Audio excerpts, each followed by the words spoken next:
Hello everybody, I'm Kat and I'm here to do a little fall fermentation tutorial with you today. So the recipe that we're going to be making is essentially a lacto fermentation or a wild fermentation using red beets, which I have sliced up here into some beautiful wedges, and some butternut squash, which is also sliced up already into wedges. And this is a recipe that can be done with just the beets or any sort of pumpkin or gourd.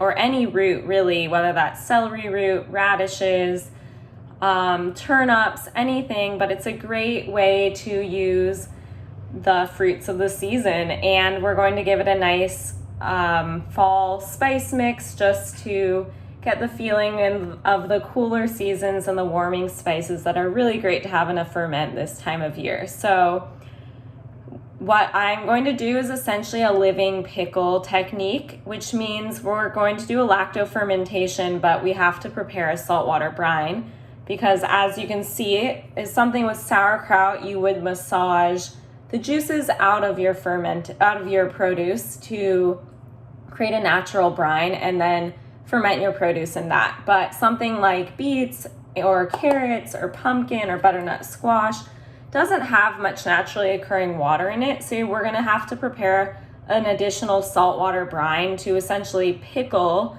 the produce in, and then we're going to leave it in that saltwater brine to ferment for a few weeks, and then you have a delicious pickle-like tasting ferment. But the difference is it is full of healthy probiotics and bacteria, like most ferments that are great for your digestion, for your mental health, and are just like delicious garnishes to put with anything. So we're gonna get started. And so the first thing you'll need is a jar. I would recommend a wide mouth jar. This is actually the smallest kind of diameter I would recommend. You can go wider.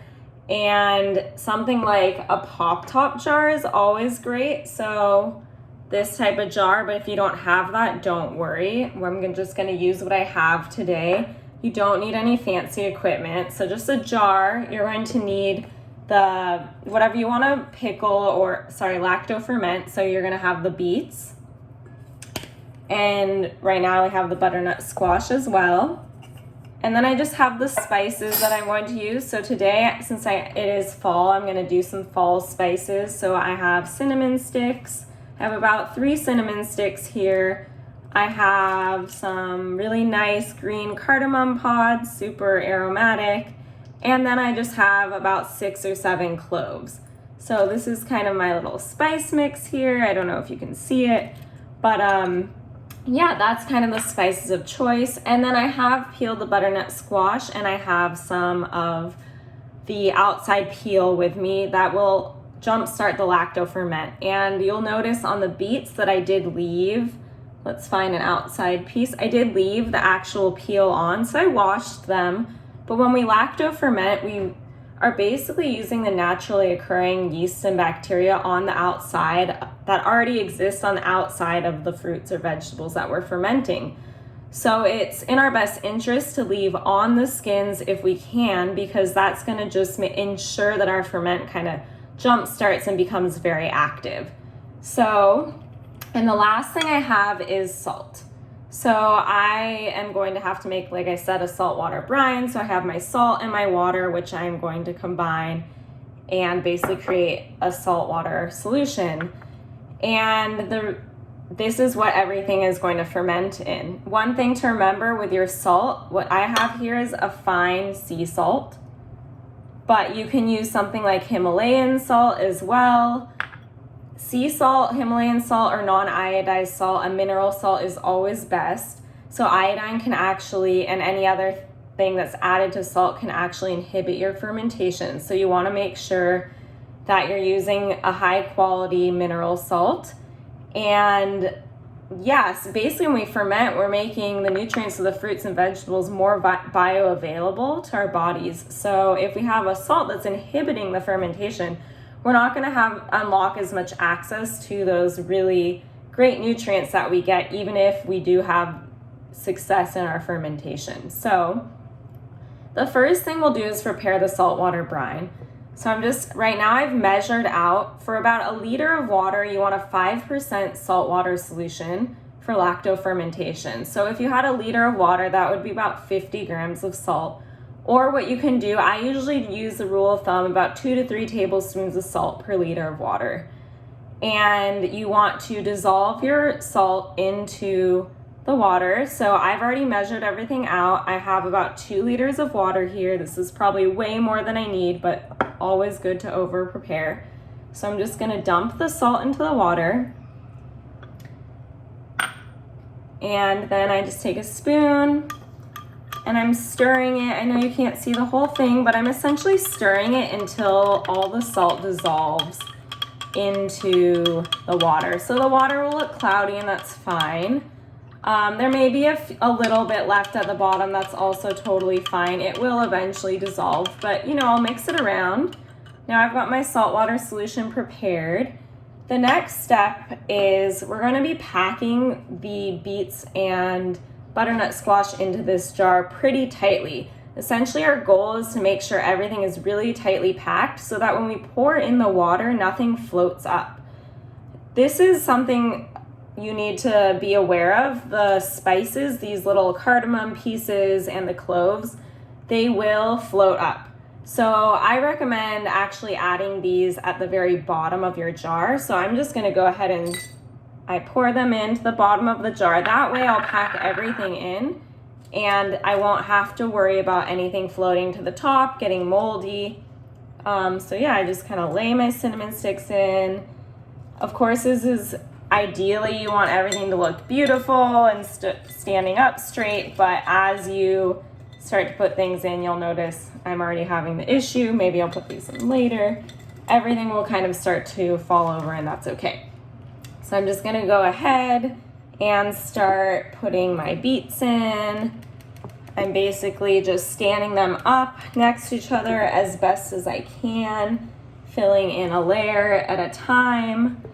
You can make this as artistic as you want or not. I oftentimes will layer colors or go, every other, but right now I'm just gonna get this all filled in. Like again, as I said, you're going layer by layer. You wanna pack everything as tightly as possible. Try to be standing these pieces up straight in the jar, so it'll just make your life easier. But naturally things kind of fall down, especially if you're doing it quickly like I am. And then we'll add a layer of the butternut squash. Again, your ultimate goal to keep everything really tightly packed in. The fermentation process is a few weeks, and during that time you have to make sure that everything is completely submerged in the saltwater brine. Essentially what happens in the saltwater brine is that lactobacillus, which is our main acting bacteria in a lacto or wild fermentation, it's an aerobic bacteria, but in an anaerobic condition, such as in a saltwater brine, it actually outcompetes all the other bacteria living on the outside of these veggies, and the saltwater brine creates a situation that's really conducive for lactobacillus to thrive. It's stronger than all the other bacteria. It outcompetes those bacteria that aren't good for us to eat. It transforms this into more of like a vinegar state. So there's an acidification process that goes on, and essentially what we end up eating is this super delicious kind of, like I said, vinegar tasting, pickled tasting ferment with any of the spices that we've put in here. And the lactobacillus has essentially created something that's really healthy for us, where the nutrients are super bioavailable to us, and it is super delicious. But we have to make sure everything stays under the brine, or we're gonna get a bunch of bacteria that we don't know what they are, that maybe aren't so good for us to eat. And that's where things get a little dicey with fermentation. As long as you keep everything under your brine, you're totally fine. And never use hot water. Always for your saltwater brine, you want to use a cold water, or if you need to dissolve the salt, a very, very, very lukewarm water. Never hot. Heat will kill the healthy bacteria that we're basically getting to work for us and with us. So as you can see the top of this jar. I have packed everything in so tightly that I can essentially turn the jar over and nothing will come out. That's how tightly you want to pack your jar, because that means when I pour the water over, nothing's going to float to the top. So this is the last step. I take the water and I just pour it over the top until everything is completely submerged.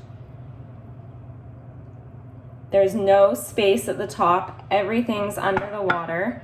So you can see if I tilt this, the water is completely up to almost flush with the top, a little bit lower. And then what I'm essentially gonna do is I'm gonna put the lid on. So right now I have a metal lid. Because I have a metal lid and the fermentation process can cause issues reacting with the metal, I'm gonna put a piece of parchment paper over the lid, and then, so imagine I've put that on, then I will close the lid, and I'll close it tightly. So this isn't really airtight, especially with the parchment paper, so it's fine. But if you have something like a lid, like a pop top lid like this that has a gasket in it that's gonna keep air out, then you're gonna need to be checking your fermentation every day. You should anyways. But with that airtight seal, the pressure will build up, and so you might have an explosion. With something like this, it's a little bit safer to just leave on your counter. I recommend every day coming and just popping open the lid, taking a look, just checking, making sure everything's submerged under the salt water. If it is, that's fantastic. Just leave it as it is. You will notice bubbles coming up a little bit, totally fine. You know, just leave it out of direct sunlight, never refrigerate it, leave it on the counter, room temperature. In about 2 to 3 weeks, you can start tasting it.